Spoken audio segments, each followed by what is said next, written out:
Kung Christian tayo and you are sad, bakit? Imposible kang malungkot ka as a Christian. Bakit? Kasi kahit may pinagdaraanan ka, kahit mahirap ang pinagdaraanan mo, buo ang kasiyahan mo kay Kristo Jesus. Tama?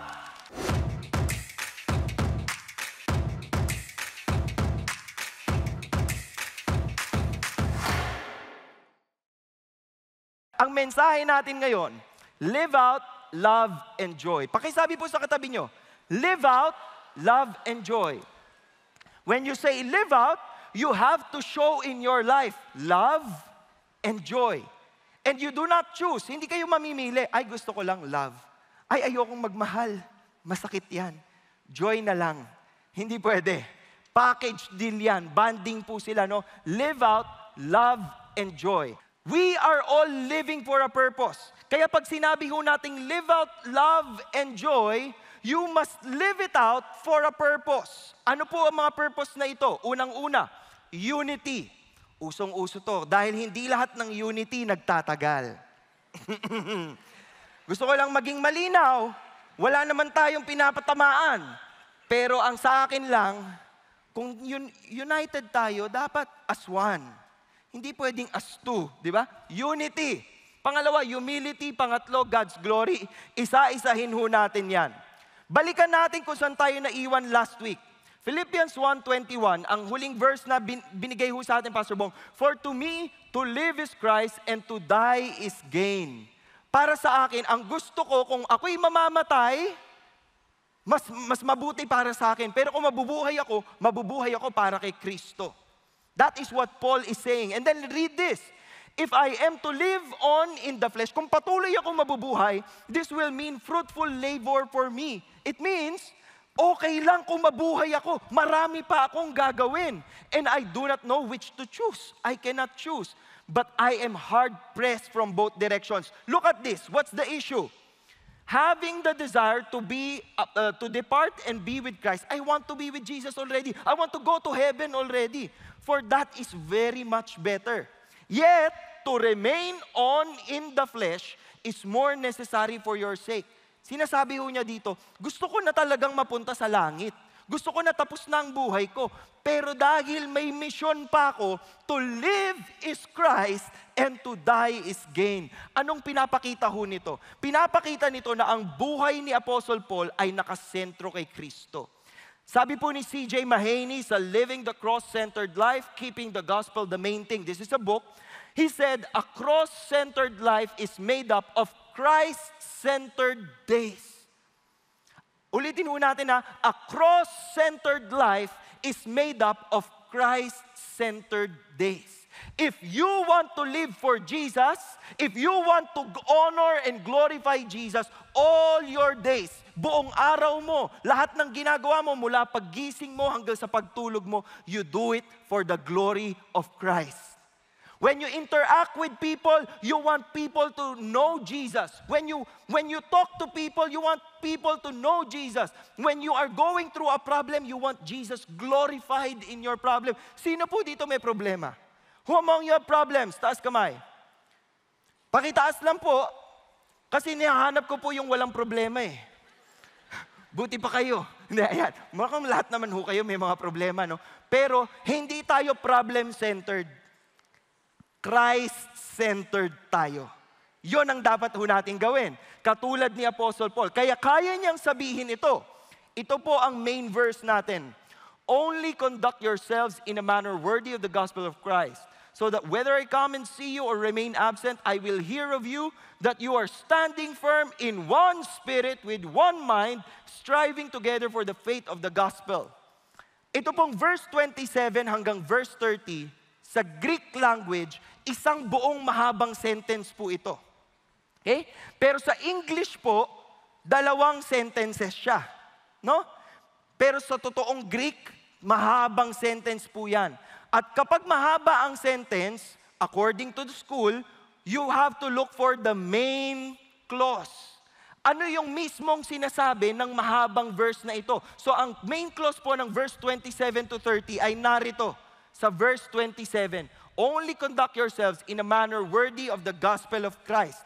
Andyan po ang main thought. Ang ibig sabihin po niyan, mabuhay kayo na as if karga-karga mo talaga si Kristo sa buhay mo. No? Pag sinabi mong only conduct, live as a citizen. This is how you should live. A manner worthy of the gospel of Christ. Show that you deserve the love of Jesus. Show that you deserve being saved. Worthy of the gospel of Christ. Yun po ang bili niya sa kanila. And then sabi, whether I come and see you or remain absent, makapunta man ako sa inyo or hindi, I will hear of you that you are what? First, standing firm. Gusto niya silang mag-persevere. Gusto niya matibay yung kanilang pananampalataya. Even if they have disappointments, even if they have problems, gusto niya matibay yung kanilang pananampalataya kay God. Na alam nila, Lord, alam naming hindi lahat ng bagay sa mundo maganda. Alam namin hindi lahat ng mangyayari sa buhay ko maganda. Pero alam ko sa lahat ng parte ng buhay ko kasama kita. Yun ang maganda. Yun po ang sinasabi ni Apostle Paul. No? Standing firm. In one spirit. Iisa tayo ng espiritu. Akalain mo yun? Yan po ang benefit ng mga Kristiyano. Christians are united.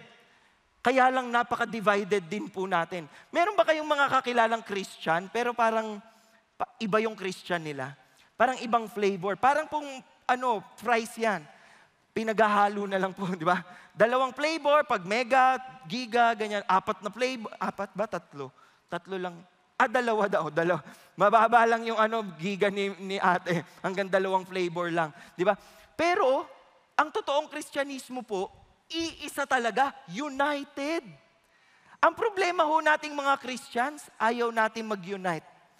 Gusto natin meron tayong sariling buhay.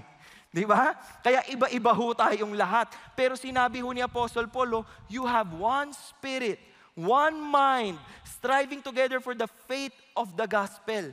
Yan po ang goal natin. When you call yourselves Christians, when you call yourselves, I'm part of a Christian church called Christ's Commission Fellowship. You are operating in one spirit. Iisa yung kapangyarihang meron. Iisa yung buhay na nananalaytay sa bawat isa po sa atin. Dapat nararamdaman yung unity sa atin bilang church. No? One mind. Iisa lang ang utak, iisa ang purpose. Sabi ho ni Apostle Paul, in no way, kung lahat ito iisa kayo ng galaw, in no way alarmed by your opponents. Hindi kayo magigimbal ng mga kalaban ninyo kahit anong sabihin nila. Which is a sign of destruction for them, but salvation for you. Di ba? Kung hindi ka matitinag ng mga sinasabi ng ibang tao, mai-imagine mo parang sumakses ka eh. Bigla kang sumakses. Yun yung sinasabi. Bakit? Kasi hindi kayo sinisira ng ibang tao. Bakit? Confident ka kung nakanino yung faith mo eh. Yun ang totoong sumakses ka. Hindi lang sa imagine mo. Natatawa yung mga taong nakanood ng video. Diba? Hindi lang to sa imagine. Totoong success ito. No? And that too from God, for to you it has been granted for Christ's sake. Ano yung binigay sa atin for Christ's sake? 2 bagay daw. To believe in Him. Hindi tayo naniniwala sa Panginoon para sa kaligtasan lamang natin. When we believe in Jesus, we give glory to Jesus. When we believe in what Jesus has done on the cross, we give glory to His sacrifice. We give glory to His love. We give glory to what He has done. When we believe in Him, we glorify Him. Tama? Hindi lang daw po yun. Also, to suffer for His sake. Kasama po sa Christian life ang suffering. Huwag po ninyong isipin na kapag naging Christian ako, hindi na ako ma-heartbroken. Pag naging Christian ako, wala na akong magiging problema. Ito po mas malala. Yung iba, pag naging Christian ako, yayaman ako. Wala ho ako nabasa dito, pero ang alam ko lang po, pag naging Christian ka, may blessing si Lord sa'yo. Hindi mo lang alam kung dito o sa eternity. Mas okay na ako doon. Kaysa manghuhula ako at magpapahula ako. Saan po ba ako siswertihin ngayon? Ano po bang sinasabi ng mga bituin sa langit? Hindi ho natin makikita ngayon kasi maulan po dito sa Pilipinas. Buti na lang may Bible. Diba? Nandito ang faith, nandito ang security natin. So we believe in Him for Christ's sake. We suffer also for Jesus Christ. Yun yung sinasabi ni Paul. Nagsasuffer ako, nakakulong ako ngayon, pero gino-glorify ko si Jesus. At dahil masaya siya, kahit siya'y nakakulong, he serves his purpose. And people around him gets to know who Jesus is. Alam niyo po bang sa kapagkakakulong ni Paul, naging Kristiyano ang buong Roman? Bakit? Kasi tuwing magbabantay ho yung mga sundalo sa kanya, ito ho ay mga elite na sundalo, sila ho ang nag-a-assign kung sinong magiging emperor. Okay? Pag binabantayan nila si Paul, iba ang buhay ni Paul. Nakikita nila yung joy, nakikita nila yung love, nakikita nila ibang klaseng tao ka, alien ka ba? Hindi ganon. Nakikita nila iba siya eh. So they became Christians also. No, nakakapag-evangelize si Paul kahit nakakulong siya. Tayo nga po ang laya natin pero wala tayong masabi sa iba. You are free, di ba? Malaya po ba kayo? Parang ito na lang yata ang malaya. Yung iba po sa inyo nakakulong na sa mga panaginip. Oo, wag muna kayong bumitaw. Gusto niyo nang bumitaw agad, wag munang bibitaw. Therefore, dahil alam niyo na lahat yung sinabi, if there is any encouragement in Christ, if there is any consolation of love, if there is any fellowship of the Spirit, if any affection and compassion, sa linya pong ito po ay parang rhetorical question. Sinasabi ni Apostle Paul sa kanila, therefore, kung iisa tayo with God, iisa tayo with Jesus Christ, at may encouragement doon, may love doon, may fellowship, affection, and compassion, ibig sabihin kung totoong nararamdaman nyo yan. Nararamdaman nyo po ba yan ngayon? Dalawa na lang po. Dalawa na lang po kasi siguro hindi kayo part ng small group. Oo. Kailangan nyo maging parte ng small group para maramdaman nyo po ang pagmamahal ng kapatiran. Nararamdaman nyo po ba? Sino dito belongs to a small group? O, ang dami naman pala eh. Ulitin ko yung tanong ko para lang aware. Baka nakatulog kayo eh. Nararamdaman nyo po ba yung pagmamahala na yan? Yan, ganyan. Para humaniwala yung mga ibang kasama natin. No? So, dapat nakikita yan sa inyo. Make my joy complete. Yun po ang pakiusap ni Apostle Paul. Pasiyahin nyo akong lubusan by being of the same mind, maintaining the same love, united in spirit and intent on one purpose. Doon na tayo sa pangalawang punto. Humility. Humility, ito pinaka-importante. Sino po dito humble? Gising na gising kayo ah. Sino dito proud? Very good. Pag humble po, hayaan nyo lang. Hindi po para sabihin nyo, ako humble. Ang totoong humble po, ibang taong nagsasabi na humble. Ito mapagkumbaba ito. Kaya pag ganun tinanong ka, humble ka ba? Tanong mo siya. Ganon. Di ba? Humble ka ba? Wait lang. Tanungin mo ulit. Tinatanong ako kung humble ako. Tingin mo siya sa mata ha. Tanungin mo ulit. Hindi, wag ganon. Hindi ho natural sa tao ang maging humble. Natural po sa tao ang maging hambog. Di ba? Pero yung humble po mahirap. Alam niyo ba kung bakit? Kasi i-empty mo yung sarili mo eh.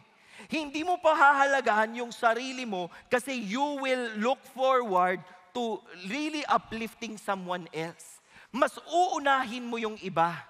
Di ba? Yun po ang humility. Tingnan ho natin, sabi sa Micah 6 verse 8, He has told you, O man, what is good, and what does the Lord require of you? To do justice. Ayusin mong buhay mo. Huwag ka magloko, huwag ka mandaya, huwag ka manira ng iba. Do justice. To love kindness, maging mabuti kang tao. Huwag kang maging masama. Di ba? And to walk humbly with your God. Ibig sabihin, sa ilalim ng Diyos, na tunay na Diyos, di ba? Na wala ng ibang makakatapat sa Kanya, sa ilalim niya, lahat tayo ay mababa. Lahat tayo ay nagpapakumbaba. Kasi Lord, kung wala ka, wala kami. Yun po ang tunay na pagpapakumbaba. To walk humbly with your God, palagi mong aalalahanin, Lord, kung wala ka, wala ako. Sabi ni Eric Santos, kulang ako kung wala ka. Yun talaga yun eh. Kung wala ka, Lord, olats ako. I am nothing. I am nothing, nothing, nothing. Wala ka talaga. Sabi ho ni Apostle Paul sa Philippians 2, do nothing from selfishness or empty conceit, but with humility of mind, regard one another as more important than yourselves. Mas pahalagahan mo ang iba. Ang problema ho natin, kaya tayo nag-aaway-away, nasa isip natin yung mga sarili natin. Matuto po tayong isang tabi yung ating sarili at unahin yung iba. Do not merely look out for your own personal. Hindi naman sinabing bawal niyong alagaan ng sarili ninyo. Huwag ho kayong mamumuti ang mga mata ninyo sa bahay. Inuuna ko ang aking pamilya. Sila lang ang papakainin ko dahil mahalaga sila. Hindi pwede. Aalagaan mo rin yung sarili mo. Pero sabi, do not merely look out for your own personal interest. Hindi lang sa sarili mo ka nakatingin, but also for the interests of others. How do you practice humility? Sabi ho last week, di ba? J-O-Y. Jesus, others, tsaka ka titingin sa sarili mo, yourself. What a wonderful way to spell joy. That is humility. Kalaban ho natin ang pride. At ang kalaban natin, si Satan, sabi nila, dinidescribe siya ni Isaiah dito prophetically. How you have fallen from heaven, O star of the morning, son of the dawn. You said in your heart, I will ascend to... Ito, makasarili. Pag makasarili ka, quit it. Itong tinutularan mo, hindi si Jesus. I will ascend to heaven. I will raise my throne above the stars of God. I will ascend above the heights of the cloud. I will make myself like the Most High. Pride. Pride ang pumasok sa kanyang kukote. At kaya siya nang daya. Alam niyo ba kung paano dinaya ni Satanas si Eva? Sabi niya, kainin mo itong prutas kasi pag kinain mo to, magiging katulad mo si God. At doon nainggit, talaga? Sige, kakain ako kasi pride is natural sa atin. Pero ang sinasabi ho natin, if we have love for God, if we have joy that is coming from God, hindi tayo maniniwala sa tukso ng kalaban. Hindi para sa akin, kundi para sa Diyos at para sa iba. Yun ang purpose ho natin. Huwag natin siyang tutularan. Instead, sinong tutularan natin? Sabi ni Apostle Paul, yung humility ni Jesus. Sabi ni Apostle Paul, who existed in the form of God. Jesus existed in the form of God. Hindi siya po nagsimulang maging buhay nung pinanganak siya sa manger. Hindi siya sanggol lang sa sabsaban. Bago pa po likhain ang mundo, Diyos na si Jesus Christ. Bago pa man po maimbento ang Christianity, iisa sila ng Diyos Ama. He is God, no? So sabi dito, He is the eternal God. He existed in the form of God, pero He did not regard equality with God a thing to be grasped. Jesus did not cling to the prerogatives or privilege of deity, although He never stopped being God. Hindi ho siya naglakad, at habang bitbit yung cross at sinisipa-sipa siya, aray ko, grabe ka. Ako si Jesus. Gumanon po ba si Jesus? Hindi. Hindi nga siya umangal eh. Nung pinapako ho siya, hindi ho niya sinabi, pupukpuk ko yan sa'yo. Ang sakit ha? Gumanon ho ba si Jesus? Hindi. Tahimik ho niyang tinanggap. Tahimik ho niyang tinanggap yung pagbababoy sa kanya. Tahimik ho niyang tinanggap yung pagpapatay sa kanya. Tahimik ho niyang tinanggap yung mga kalokohan ng mga taong nagbintang sa kanya at nag-uusig na, sige, i-crucify niyo yan. Tahimik ho niyang tinanggap. Hindi ho siya nagsabi doon na, grabe kayo, ako nga si Jesus, ako yung Messiah, ba't niyo ako ginaganito? Nakita niyo ba si Jesus magganon? Hindi. Kasi yun ay humility. No? Did not regard equality with God a thing to be grasped. Anong ginawa niya? He emptied Himself. Di ba? Wala ako. Mawawala ako dito. Para to kay Lord. Para to sa Diyos. Para sa purpose ni God sa aking buhay. Taking the form of a bondservant. Naging alipin siya. Alipin siya sa objective. And the objective is, I need a perfect lamb to save the entire humanity. And no one else can do that. Hindi ho yung mga pastor dito ang pwedeng pumunta doon at sabihin, ako na lang. Wala ho sa amin ang perpekto. Ang perpekto ho ay si Jesus. Nabuhay bilang tao pero hindi nagkasala. Nabuhay bilang tao pero hindi gumawa ng masama. Nabuhay bilang tao pero palaging tama ang pinipili. Palaging tama ang sinasabi. Palaging tama ang pinapakita. He was the worthy lamb. And so He sacrificed Himself. At inalay po niya yung kanyang sarili para ho mailigtas tayo. He was made in the likeness of man. Sabi ho dito sa Isaiah 53 verse 2, pag tiningnan nyo daw ho si Jesus, hindi nyo iisipin na, uy, eto na yung Diyos ng buong mundo. Hindi. Hindi mo mahahalata. Wala sa kanyang pangangatawan. Wala sa kanyang pagpapakita ng kanyang sarili na, oy, ako si Jesus I am the Savior of the world. Wala. Very humble. He was obedient to death, even death on a cross. Alam niyo po bang ang mga Philippian believers ay exempted sa crucifixion? Exempted sila sa crucifixion kasi Roman citizens sila. But Jesus was obedient to death, even death on a cross, the most humiliating death. At isipin ho niyo yon, habang nakapako siya sa krus,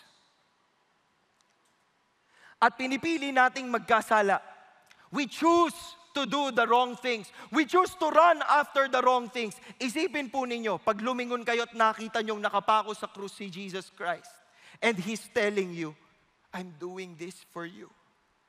Para sa iyo to. Para sa iyo to. Hindi niya ginagawa para sa kanyang sarili. Para sa atin yun.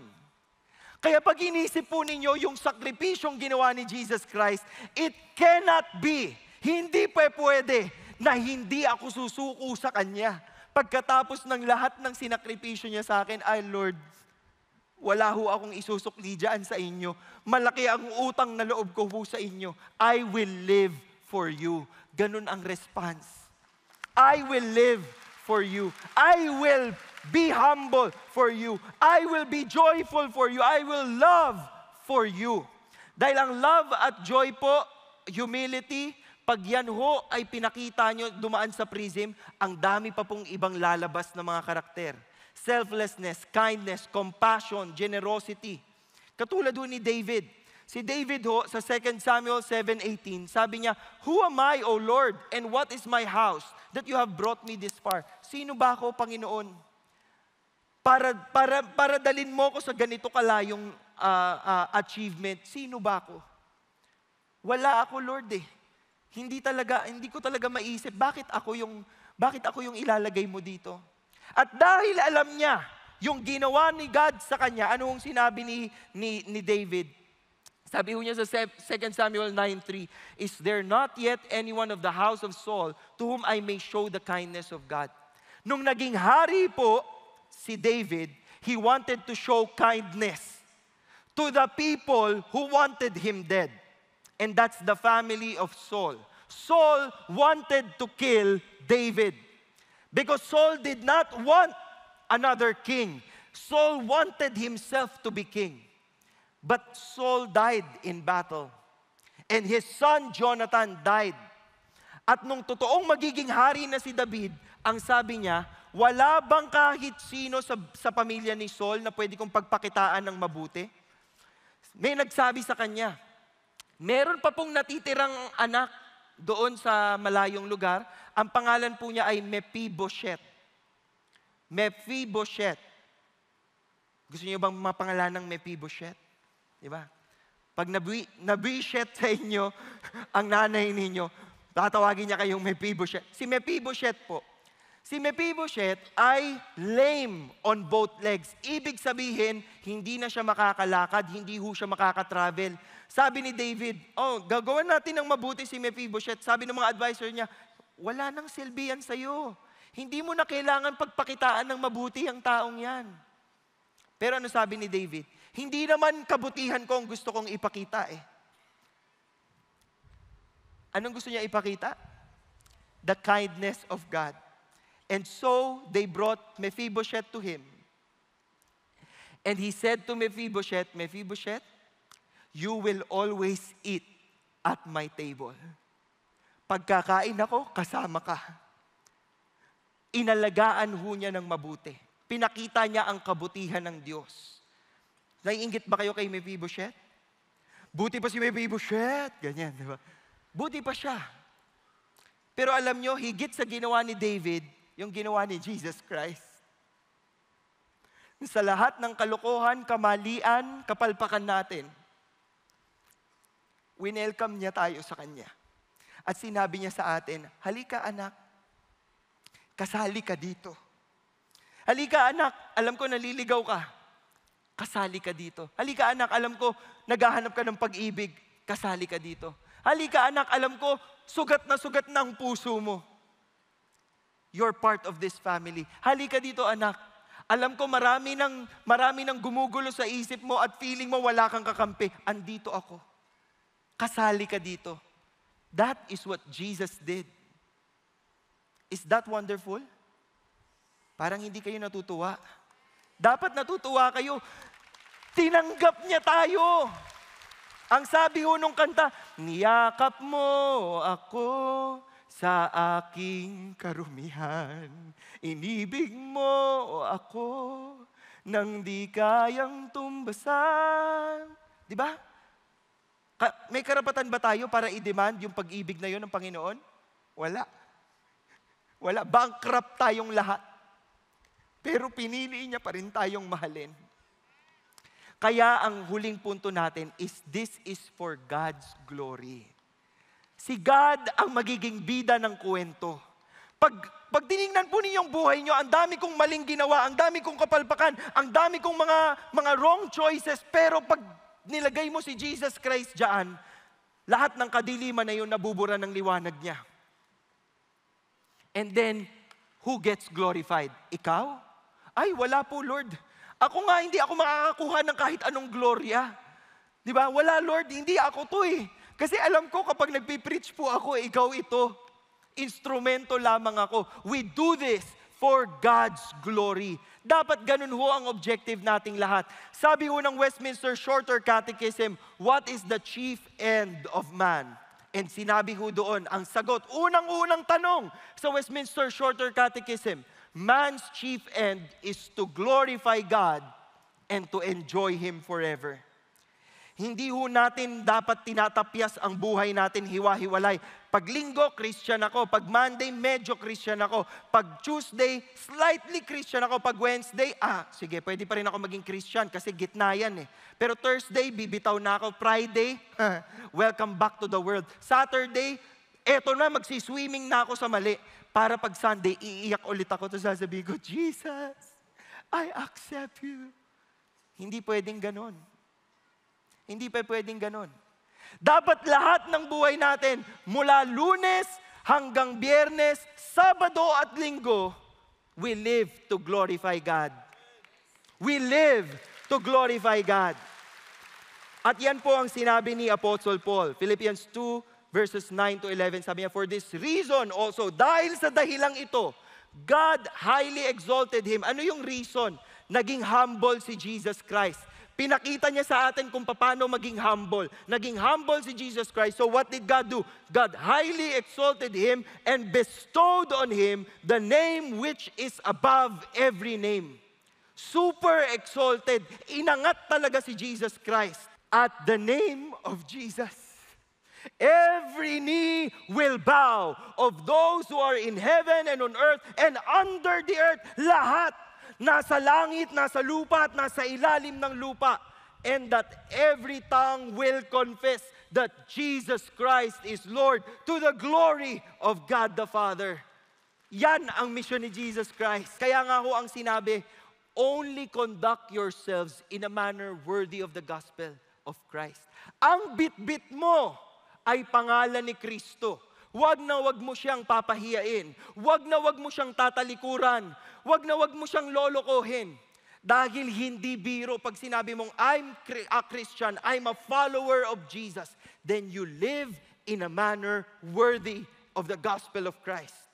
You live in peace. Kung may kaaway ka, makipagbati ka. Wag kang ma-pride. Di ba? Ibaba mo yan. Kung meron kang kagalit, mauna kang mag-sorry. Hindi akong na-offend sa kanya eh. Hindi, mauna kang mag-sorry. Kasi hindi naman para sa kanya mo gagawin yan eh. Para kay Jesus. Kung meron kang kakilalang hindi pa kilala si Kristo, pag-pray mo na, please. Mag-share ka na ng gospel sa kanya. Hindi mo alam kung hanggang kailan siya buhay. Hindi mo alam. Ikaw lang ang nag-e-enjoy dito na alam mong save ka ni Jesus, pero yung mga kaibigan mo, ligaw sila lahat. Reach out to them. Share the gospel to them. Live in a manner worthy of the gospel of Christ, so that, ano daw yung magiging resulta? Whether I come and see you or remain absent, I will hear of you, that you are standing firm, matibay kayo in one spirit, with one mind, striving together for the faith of the gospel. We want to glorify Jesus. Is that what you want in your life? Then you live out love and joy.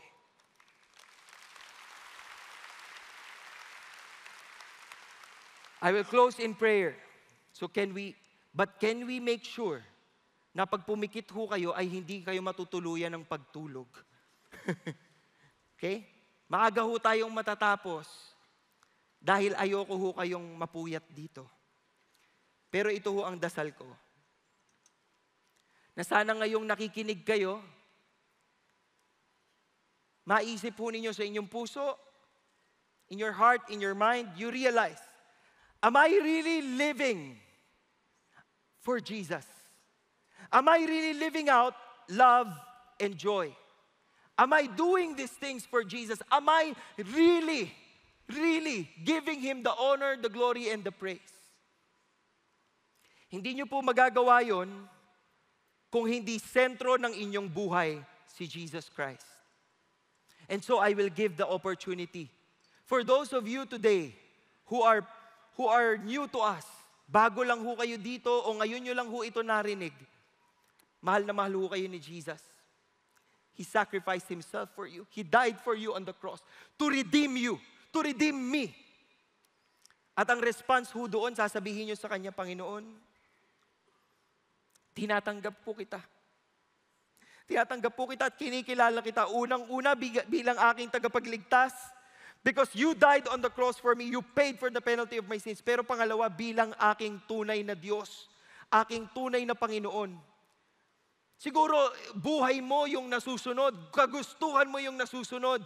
Pero when you come to Jesus, you tell Him, Jesus, I am yours and yours alone. Susunod po ako sa inyo. I surrender myself to you. I want to live for your honor, glory, and your praise. Is that your prayer? If that's your prayer, I want you to raise your hand. I want to pray for you. I see those hands. Seryosohin po ninyo. Ang pagtaas ninyo ng kamay ay hindi para makita lang po na nakataas ang inyong kamay. Kundi you really want to recognize, Jesus, ikaw na po ang masunod sa aking buhay. Ayoko pong ako at ang sarili ko lang ang masusunod. I want to lift your name in my life. And I accept you as Lord and Savior. Lord, you see the hands that are raised today. Will you minister to their hearts, Panginoon? Allow them to come to the saving knowledge of who Jesus is.